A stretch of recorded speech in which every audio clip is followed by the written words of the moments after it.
क्या लगता है आपको यही यही लोकतंत्र, यही नया भारत है? मोदी जी ने क्या इसी नए भारत की बात हम लोगों से कही थी? सत्ता में आने के लिए भारतीय जनता पार्टी की जो महत्वाकांक्षा है उसकी कोई सीमा नहीं है। भाजपा को कभी ये डर नहीं लगता कि एक जो छवि होती है आम आदमी के निगाह में, कि एक स्वच्छ छवि होती है, लोकतांत्रिक परंपराओं की छवि होती है, वो छवि टूटती है कहीं? बिहार में तो 40 में 39 सीटें पहले एनडीए के पास थी। क्या लग रहा है आपको वो 39 फिर कवर कर लेंगे? बीजेपी ने कम से कम एक गारंटी कर ली है कि वो अपनी दोबारा सीटें जीत जाए, इतनी लड़े वो दोबारा। लेकिन बीजेपी इस बात की गारंटी नहीं ले सकती कि उनके पार्टनर्स जो हैं वो भी जीत जाए। आपने कभी कल्पना करी थी कि ऐसा व्यक्ति हो सकता है जो इतनी बार इतनी जल्दी पाला बदल सकता है नहीं, राजनीति बिल्कुल में? नहीं। मैं तो इस बार ही नहीं मानता था कि ये नीतीश कुमार जाएंगे। ऐसा लगता है, मुझे लगता है कांग्रेस भी कुछ चीज़ों में चूक करती है। जैसे एक है कांग्रेस के नेता आचार्य प्रमोद कृष्णन, वो पिछले एक साल से मैं देख रहा हूँ वो बीजेपी के लिए बैटिंग कर रहे हैं। लेकिन कांग्रेस पता नहीं उनको निकाल क्यों नहीं रही है। कांग्रेस तो बहुत बड़े पैमाने पर विभिन्न मोर्चों पर बार बार अनिर्णय की शिकार दिखाई पड़ी है। देश में सबसे ज़्यादा सीटें देने वाला राज्य है उत्तर प्रदेश। जो आपने कहा कि कांग्रेस अनिर्णय की स्थिति में है, अखिलेश यादव ने पहले चरण की सीटें डिक्लेयर कर दी। अभी भी कांग्रेस के नेता इस बात की चर्चा कर रहे हैं कि गठबंधन अखिलेश से होगा या मायावती से होगा। कांग्रेस पुनर्विचार कर रही है कि समाजवादी पार्टी के साथ गठजोड़ करे या न करे, वो मायावती के साथ चली जाए। तो आपको क्या लगता है कि कांग्रेस मायावती के साथ जा सकती है उत्तर प्रदेश में? अच्छा अभय जी, अगर कांग्रेस और बसपा एक मोर्चा बन जाता है, ऐसी चर्चा चल रही है, सपा अलग लड़ती है और भाजपा अलग लड़ती है, उस स्थिति में क्या होगा? विपक्ष जानता है कि अगर वो एकता कर लेगा मोदी हार जाएंगे। मोदी जानते हैं अगर उन्हें जीतना है तो विपक्ष को एकता नहीं करने देंगे। कांग्रेस को सब पता है कि विपक्ष की एकता करने के लिए क्या करना है। क्यों नहीं करती, मैं ये जानना चाहता हूँ, क्यों नहीं करती है? है? ये इसके लिए सीबीआई को लगाना पड़ेगा। नमस्कार, मैं हूं संजय शर्मा। आप देख रहे हैं 4 PM न्यूज़ नेटवर्क। क्षमा चाहता हूं, तबीयत ठीक नहीं चल रही है, आजकल गला खराब है, तो आपको मेरी इस बेसुरी आवाज़ से आज ये वीडियो सुनना पड़ेगा। बात करेंगे आज हम उत्तर प्रदेश के कुछ खास बिंदुओं की। प्रोफेसर अभय दुबे से बात करेंगे, आप सब जानते हैं उनको। देश के जाने माने पत्रकार हैं, तमाम बड़े टीवी चैनल पे आप उनको देखते रहते हैं। CNDS जैसी बड़ी संस्था से सालों से जुड़े रहे हैं, कई बेहतरीन किताबें लिखी हैं, राजनीति का, पत्रकारिता का बहुत ज़्यादा अनुभव है। तो आज उन्होंने कुछ बहुत खास बातें कही हैं, यूपी के लिए गणित समझाया और बताया है उन्होंने कि एक नहीं 4 मंदिरों में मोदी जी आके प्राण प्रतिष्ठा कर लें, लेकिन अगर थोड़ा-सा फ़ॉर्मूला लग जाता है तो उत्तर प्रदेश ही मोदी जी को सत्ता से दूर कर सकता है। बात करेंगे कि बिहार में गठबंधन तो बन गया, नीतीश ही पलट के आ तो गए बीजेपी में, लेकिन क्या इससे नीतीश को फ़ायदा हुआ? या फिर जो 40 में से 39 सीटें एनडीए जीत गया था, क्या वो 39 सीटें जीत पाने की स्थिति में है या इंडिया गठबंधन को फ़ायदा होगा, 2-4 सीटें नीतीश की कम हो सकती हैं? बंगाल में दीदी ने क्यों हालत खराब कर रखी है बीजेपी की और दक्षिण में क्या हो रहा है? तमाम बिंदुओं पे हम अभय द्विवेदी जी से बात करेंगे, देश के मौजूदा हालात पे बात करने की कोशिश करेंगे और ये समझने की कोशिश करेंगे कि भारतीय जनता पार्टी चुनी हुई सरकारों को क्यों गिराती है और इससे भारतीय जनमानस पे क्या असर पड़ता है। तो मैं सीधे लेके चलता हूँ आपको अभय द्विवेदी जी के पास, बातचीत करता हूँ और आपसे रिक्वेस्ट करता हूँ, चैनल को ज्वाइन कीजिएगा, सब्सक्राइब करिएगा। चलते हैं अभय जी के पास। स्वागत है अभय जी आपका 4 PM न्यूज़ नेटवर्क में। जी। ऑपरेशन लोटस एक ये नाम आजकल फिर टीवी चैनलों पर चलने लगा है। जी। झारखंड में इसकी कोशिशें हुई। कितना शर्मनाक है, मैंने कल लिखा था कि एक प्रतीक उसमें लिखा था कि गिद्ध आ जाए इसलिए चिड़िया अपने बच्चों को बचाती है।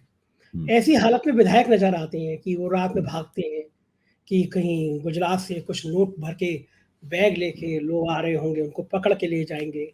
एयरपोर्ट पे होते हैं, फ्लाइट नहीं उड़ पाती और रात भर डर में बीतती है। ये लोकतंत्र का ये नज़ारा दिल्ली में बैठी राष्ट्रपति भी देख रही होती हैं, सुप्रीम कोर्ट के चीफ जस्टिस भी देख रहे होते हैं कि ये इस भारत के लोकतंत्र में ये हो क्या रहा है, लेकिन कोई बोलता नहीं है। क्या अब हम इस स्टेज पर आ गए हैं कि लोकतंत्र की ऐसे ही हत्या होती रहेगी और कोई कुछ बोलेगा नहीं? क्या लगता है आपको यही यही लोकतंत्र, यही नया भारत है? मोदी जी ने क्या इसी नए भारत की बात हम लोगों से कही थी? देखिए, लोकतंत्र बुनियादी तौर पर दो तरह का होता है। अगर मोटे तौर पर बनाए तो उसकी दो श्रेणियां होती हैं। एक लोकतंत्र वो होता है जो कागज पत्थर पे लोकतंत्र होता है, यानी उसमें चुनाव हो रहे होते हैं और लोग चुनाव जीतते हैं, उसके हिसाब से सरकार बनती है और साथ में कोशिश ये भी की जाती है कि लोकतंत्र की जो आचार संहिताएं हैं वो भी मेंटेन की जाए। और उसकी क्वालिटी भी मेंटेन की जाए। उसमें समय लगता है, लेकिन कोशिश लगातार जारी रहती है। दूसरा लोकतंत्र वो होता है जो कागज पत्थर पे तो लोकतंत्र होता है, क्योंकि चुनाव हुआ है और चुनाव के बाद सरकार बनी है। इसके अलावा उसमें और कुछ नहीं होता। अब इस वक्त भारतीय लोकतंत्र इसी ढलान के ऊपर लगातार उतर रहा है। भारतीय जनता पार्टी लगातार इस फिराक में रहती है कि कहीं विपक्ष की सरकार किसी भी तरीके से कुछ संकट में फंसे, अपनी गलतियों से संकट में फंसे, या कुछ काल्पनिक गलतियां उसके ऊपर थोपी जाएं, उसकी वजह से संकट में फंसे, या जांच एजेंसियां उनके नेताओं के पीछे छोड़ दी जाएं, उसके वजह से संकट में फंसे। जैसे ही सरकार संकट में फंसती है, वैसे ही हमला होता है और फिर उस सरकार को अस्थिर करके भाजपा अपनी सरकार बनाने की वहां पे कोशिश करने लगती है। झारखंड में, मैं मानता हूं कि आप झारखंड के संदर्भ में ये बात कह रहे होंगे, झारखंड में स्थिति अभी ये है कि भारतीय जनता पार्टी का जो ऑपरेशन लोटस का जो पहला हिस्सा था वो नाकाम हो चुका है। यानी पहले हिस्से में तो वो वहां पर चंपई सोरेन की सरकार ही नहीं बनने देना चाहते थे। जब पहले हिस्से में कामयाब नहीं हो पाए, तो अब ऑपरेशन लोटर का पार्ट 2 शुरू हो रहा है। वो पार्ट 2 ये है कि जो चूंकि चंपई सोरेन ने शपथ ले ली है, कोई तर्क नहीं बचा था राज्यपाल के पास कि उनकी शपथ को टाल पाते, इसलिए राज्यपाल ने शपथ तो दिला दी उनको। लेकिन अब जब उन्हें विश्वास मत प्राप्त करना है, तो अब पूरी कोशिश हो रही है कि उन्हें विश्वास मत न प्राप्त होने पाए। तो उसकी तमाम कोशिशें हो रही हैं। बड़ी जैसे दिल्ली में आम आदमी पार्टी की सरकार के पास बहुत बड़ा बहुमत है। इनके पास तो केवल 8 ही सीटें हैं भाजपा के पास। आम आदमी कांग्रेस के पास कोई नहीं है, बाकी सारी सीटें तो आम आदमी पार्टी के पास है। इसके बावजूद भी यहां भी कोशिश होती रहती है कि किसी तरह कुछ एमएलए तोड़ लिए जाए, कुछ ये कर दिया जाए, कुछ वो कर दिया जाए। तो ये प्रक्रियाएं यहां भी चलती रहती हैं। इसकी कोई सीमा नहीं है। सत्ता में आने के लिए भारतीय जनता पार्टी की जो महत्वाकांक्षा है, उसकी कोई सीमा नहीं है। मैं इसमें कोई बुरी बात नहीं मानता। अगर कोई पार्टी सत्ता में आना चाहती, पार्टियां बनाई इसीलिए जाती हैं। लेकिन सत्ता में आने के कुछ संविधान सम्मत, कानून सम्मत, लोकतांत्रिक आचार संबंधित तरीके हैं। और वो तरीका ये है कि भाई आप चुनाव जीत जाइए, सत्ता में आ जाइए। अगर किसी को बहुमत नहीं प्राप्त हुआ है, विधानसभा त्रिशंकु है, तो आप एक गठजोड़ बना लीजिए और फिर आ जाइए सत्ता में। ऐसे ही सरकारें देश में बहुत सी सरकारें इस तरह की हैं, केंद्र में इस तरह की सरकार रही। लेकिन भारतीय जनता पार्टी इन सबसे अलग, उसने एक नया नियम बनाया है भारतीय जनता पार्टी ने कि हम अगर हमें बहुमत नहीं प्राप्त होगा, हम बहुमत से काफी दूर होंगे, तो हम जो सरकार है उसके वो अगर कभी संकटग्रस्त होती है या संकटग्रस्त कर दी जाती है, तब हम उसमें से एक चोर दरवाजा निकालेंगे और उस चोर दरवाजे के जरिए सत्ता में आ जाएंगे। लेकिन भाजपा को कभी ये डर नहीं लगता कि एक जो छवि होती है आम आदमी के निगाह में, कि एक स्वच्छ छवि होती है, लोकतांत्रिक परंपराओं की छवि होती है, वो छवि टूटती है कहीं? लगता नहीं है कि बीजेपी के नेताओं को, कि एक आम मतदाता को लगता होगा कि ये तो बिल्कुल लूट हो रही है, किसी की सरकार को गिरा दो, पैसे के दम पे गिरा दो, ईडी के दम पे गिरा दो, अपनी बना लो। ये लोकतंत्र, ये डेमोक्रेसी तो नहीं होती है ना। लोगों को लगता तो होगा कभी ना कभी। नहीं, भाजपा को उसमें नुकसान भी होता है संजय जी। जैसे कि कर्नाटक में आप देखिए, कर्नाटक में जो सरकार बनी थी वो एक सरकार तोड़ के बनाई गई थी, तो उसका भाजपा को नुकसान हुआ। भाजपा की छवि जो है उसमें गड़बड़ा गई। कई बार भाजपा को नुकसान भी होता है। कई बार विपक्ष की कमजोरी के कारण भाजपा अपने इस नुकसान को ज्यादा ज्यादा हावी नहीं होने देती, नुकसान को न्यूनतम कर लेती है। असल में देखिए, अक्सर कहता रहा हूं कि भारतीय जनता पार्टी एक ऐसे जमाने में उसने अपना राजनीतिक शिखर प्राप्त किया है, ऐसे जमाने में उसने अपना प्रभुत्व स्थापित किया है, जब विपक्ष जो है वो कमजोर है, बिखरा हुआ है। विपक्ष भाजपा के तमाम जो हथकंडे हैं उनका उसी शैली में उत्तर नहीं दे पाता, और उसकी शक्तियां बिखरी हुई हैं। इसकी वजह से भारतीय जनता पार्टी बहुत से गलत काम करने के बावजूद भी अपने खिलाफ एंटी इनकम्बेंसी प्रबल होने से रोक देती है। ये बात आपकी सही है कि जनता के समझदार हिस्सों के अंदर इस बात को लेकर काफी ग्लानि पैदा होती है कि भाई ये क्या हो रहा है लोकतंत्र में। लोकतंत्र सरेआम बेचा जा रहा है, सरेआम खरीदा जा रहा है, सरेआम कानून का वेपनाइजेशन किया जा रहा है, कानून को एक राजनीतिक हथियार के तौर पर इस्तेमाल करके बहुमत लूटा जा रहा है, या जो विपक्ष के नेता हैं उनकी साख गिराई जा रही है। लेकिन इन सब चीजों का विरोध करने के लिए और भाजपा को राजनीतिक नुकसान पहुंचाने के लिए जिस व्यापक राजनीतिक गोलबंदी की जरूरत है वो गोलबंदी नहीं हो पाती। महाराष्ट्र में आप हम लेके चलेंगे अभय जी, महाराष्ट्र में जो हालात बन रहे हैं, जी। बहुत इसी तरह ऑपरेशन लोटस करके तोड़-फोड़ की गई थी, विधायक आसाम भेजे गए थे। लेकिन आपको क्या लगता है महाराष्ट्र की जो तस्वीर सामने आ रही है उसमें क्या बीजेपी फ़ायदे में रहेगी? नहीं, महाराष्ट्र में तो भारतीय जनता पार्टी ने अपना नुकसान न्यूनतम करने की कोशिश की है। उसके लिए उसने 2 पार्टियां तोड़ दी। उसने पहले शिवसेना तोड़ दी और उसके बाद में अब उसने एनसीपी, उसके बाद एनसीपी तोड़ दी उसने। भारतीय जनता पार्टी का मानना ये है कि इसके ज़रिए हम कुछ जो हमारा नुकसान हुआ है उसको हम कम से कम कर सकते हैं। अभी तक तो वहां से मिलने वाली खबरें यही बताती हैं कि जो महाविकास अघाड़ी है, यानी भाजपा विरोधी संगठनों का जो मोर्चा है, वो मोर्चा महायुति यानी भाजपा के नेतृत्व में जो सरकार चल रही है, एकनाथ शिंदे की सरकार चल रही है, उसके मुकाबले उसका पलड़ा भारी है। पिछले दिनों सी वोटर का जो सर्वे हुआ था, उसमें साफ था कि वहां पर महाविकास अघाड़ी का पलड़ा महायुति के मुकाबले भारी है। इसी तरह बिहार में भी महागठबंधन का पलड़ा एनडीए के मुकाबले भारी बताया गया था, लेकिन अब नीतीश कुमार को उन्होंने अपनी ओर खींच लिया है। तो अब उसके बाद अब दोबारा अगर सर्वे होगा तो शायद उसमें एनडीए का पलड़ा सर्वे में भारी बताया जाएगा। तो मेरा मानना यह है कि ये दोनों महागठबंधन और महाविकास अघाड़ी, ये दोनों इंडिया गठबंधन बनने से पहले के बने हुए मोर्चे हैं और इनकी वजह से भाजपा को लगता था कि उसका हाथ कमजोर हो गया है इन दोनों राज्यों में। इस बीच में उसने बहुत सारा रणनीतिक प्रबंधन करने की कोशिश की और उसमें वो काफी कामयाब भी हुई। जैसे कि नीतीश कुमार जब उसके भाजपा में चले गए, भाजपा के साथ चले गए, तो मैं मानता हूं कि ये भाजपा के रणनीतिक प्रबंधन करने का जो प्रयास हुआ, उसका उसमें सफलता प्राप्त हुई। दोनों पार्टियों को वहां तोड़ा, वो भी एक रणनीतिक प्रबंधन था। लेकिन अभी भी महाराष्ट्र में उन्हें पूरी तरह वो वैसी कामयाबी नहीं मिली है जैसी कामयाबी बिहार में मिलती दिखाई देती है। देखिए बिहार में तो 40 में 39 सीटें पहले एनडीए के पास थी। क्या लग रहा है आपको वो 39 फिर कवर कर लेंगे? क्योंकि जो नीतीश के प्रति नाराज़गी है लोगों में, बार-बार उनको पलटू राम रट गया है लोगों को। क्या लग रहा है कि 39 पूरी कर पाएँगे? क्योंकि लालू यादव के तेजस्वी के प्रति सहानुभूति है। कांग्रेस की वहाँ पे न्याय यात्रा का इफ़ेक्ट है, राहुल गांधी का इफ़ेक्ट है।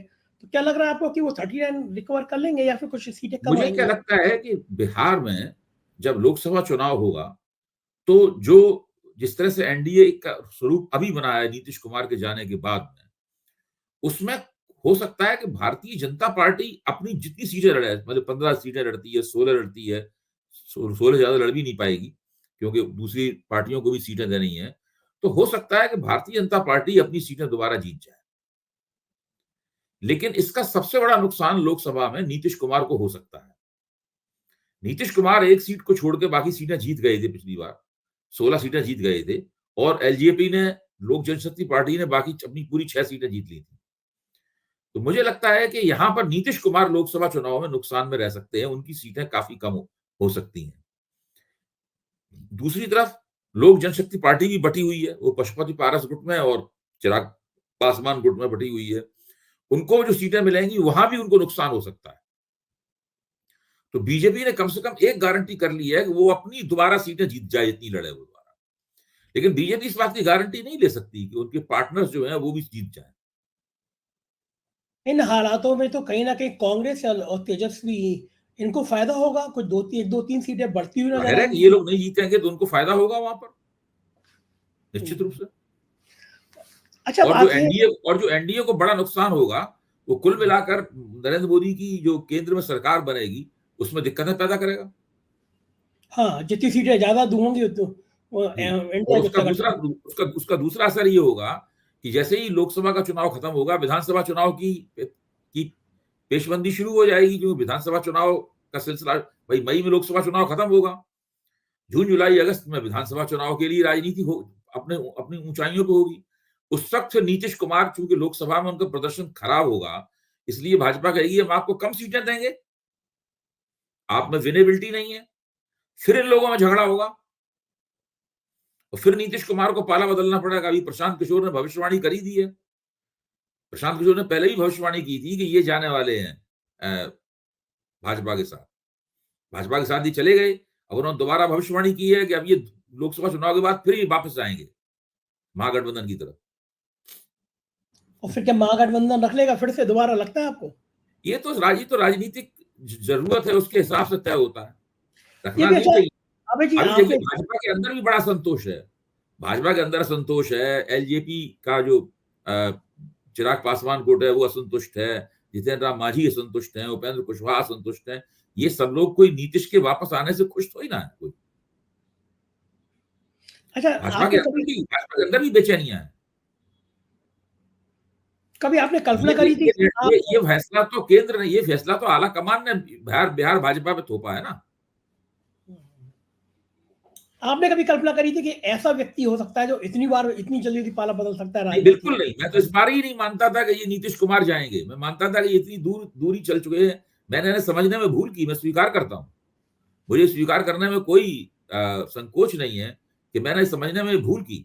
और अभी अभी तक नीतीश कुमार एक भी ऐसा पक्का सिक्काबंद कारण नहीं बता पाए हैं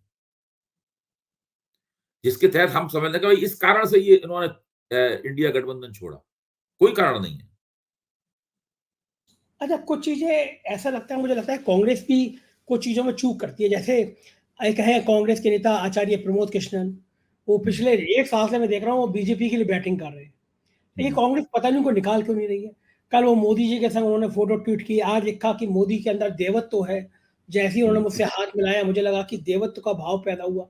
अब वो टीवी चैनल वाले तो जो गोदी मीडिया है, वो तो लिखते हैं कि कांग्रेस के नेता का बयान कि मोदी जी के अंदर देवत्व है।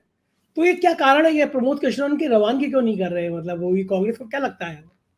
नहीं, कांग्रेस तो बहुत बड़े पैमाने पर विभिन्न मोर्चों पर बार बार अनिर्णय की शिकार दिखाई पड़ी है। अगर कांग्रेस अनिर्णय की शिकार नहीं होती तो फिर अशोक गहलोत और सचिन पायलट के बीच की जो तकरार थी, उस तकरार का फैसला बहुत पहले हो गया होता। अगर कांग्रेस निर्णय की शिकार नहीं होती तो सिद्धू और अमरिंदर सिंह के बीच पंजाब में जो तकरार थी, उसका बहुत पहले ही फैसला हो गया होता। कांग्रेस तो बहुत अपने सांगठनिक निर्णय लेने में भी बहुत ज्यादा देरी करती है। जब तक गांधी परिवार के ऊपर कोई विशेष रूप से आक्षेप न करे, बहुत ज्यादा अटैक न करे, तब तक कांग्रेस में आला कमान चेतता ही नहीं है।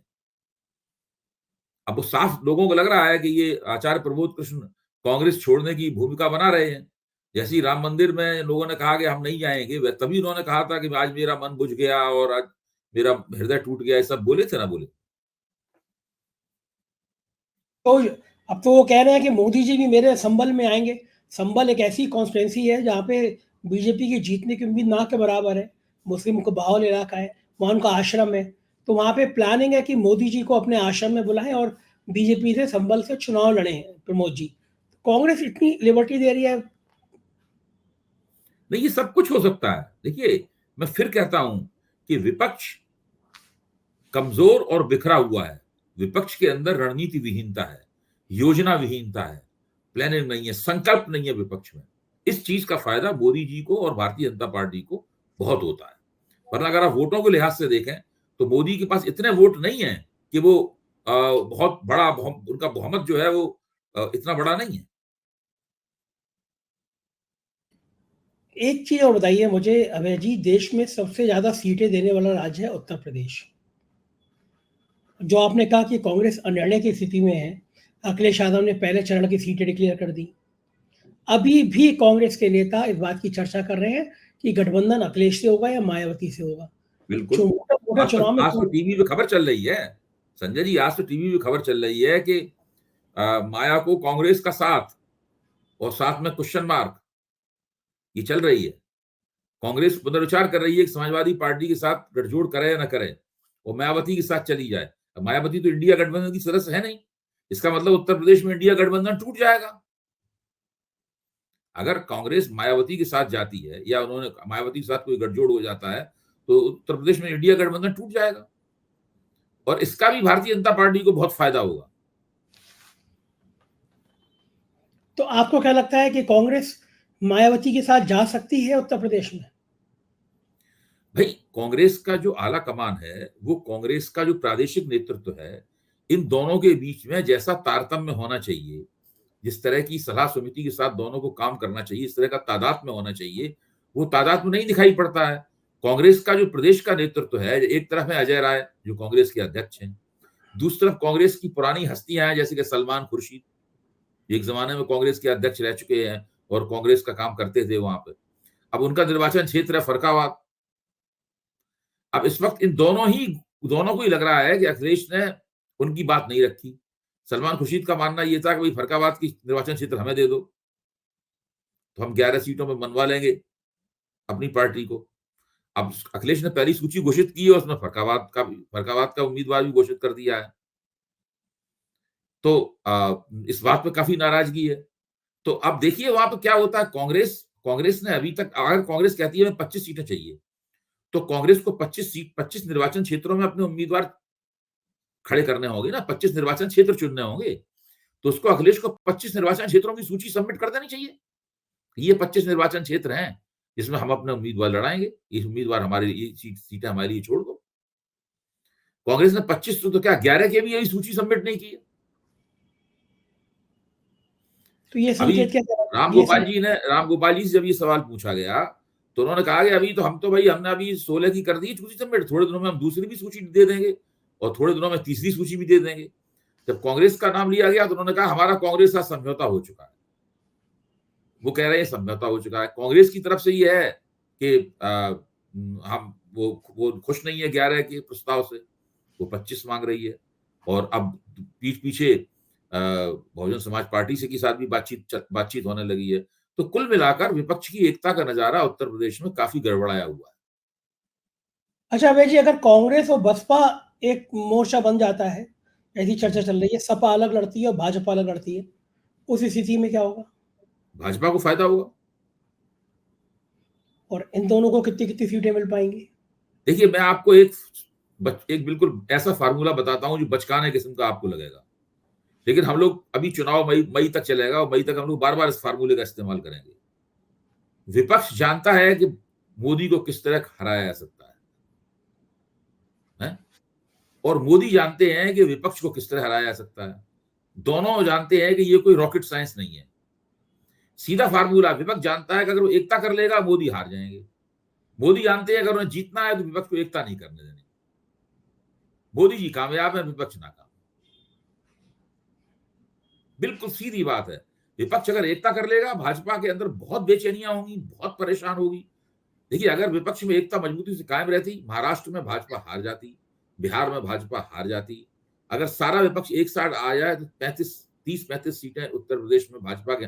मैं कहता हूं एक नहीं 3 राम मंदिर बना दे भाजपा, 4 बार प्राण प्रतिष्ठा हो जाए वहां, इससे ही बड़े समारोह कर दो।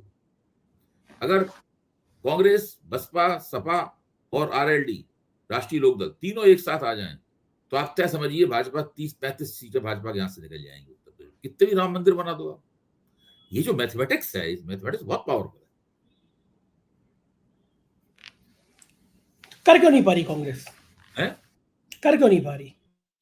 और कांग्रेस को सब पता है कि विपक्ष की एकता करने के लिए क्या करना है, लेकिन वो काम वो नहीं करती।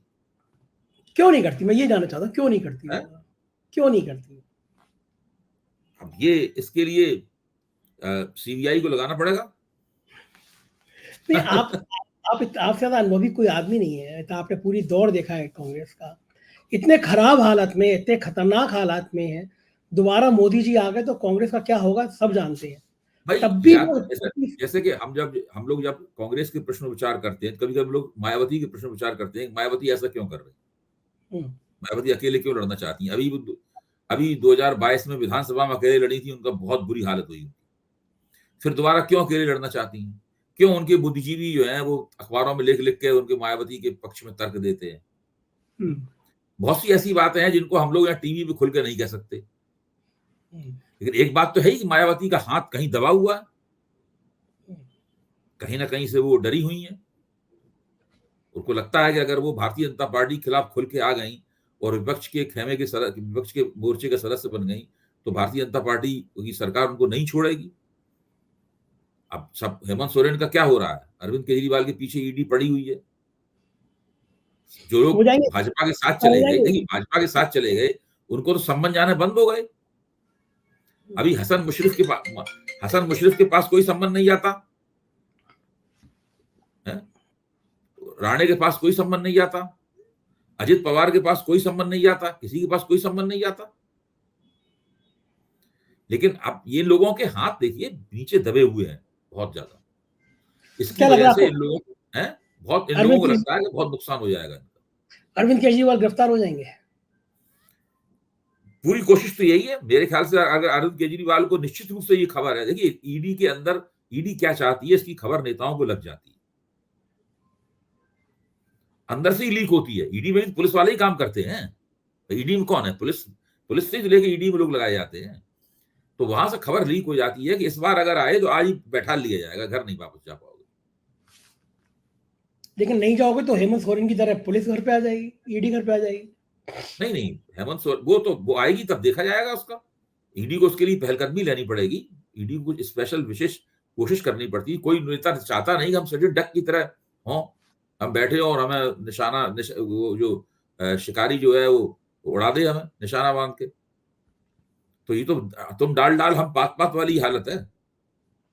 देखो ठीक बात है। और हाउस में तो आज खड़गे भी बहुत नाराज थे, बड़ा तीखा, आमतौर पर बोलते नहीं, इतने गुस्से में आते नहीं। आज खड़गे, आपने सुना होगा, खड़गे जी बहुत नाराज थे, गुस्से में थे आज खड़गे। देखिए वो नाराजगी व्यक्त जरूर कर रहे हैं। जब भारत जोड़ो यात्रा चल रही थी तो राहुल गांधी बार बार कहते थे कि हम विपक्ष के साथ मिलकर भाजपा को हराएंगे। कांग्रेस ने ऐसा कोई काम नहीं किया जो राहुल गांधी ने जो कसौटी बनाई थी उस पर कांग्रेस खरी उतरती। कांग्रेस ने सारे निर्णय लेने में, उनके सारे समर्थक भी कहते हैं सारे निर्णय लेने में देर की, कुछ निर्णय तो आज तक नहीं लिए आ पाए। अब आप देखिए कि जो प्रकाश अंबेडकर हैं, जो कि महाविकास अघाड़ी में, उन्होंने आज कह दिया कि आपने न्यूनतम साझा कार्यक्रम क्यों नहीं बनाया। सही बात है।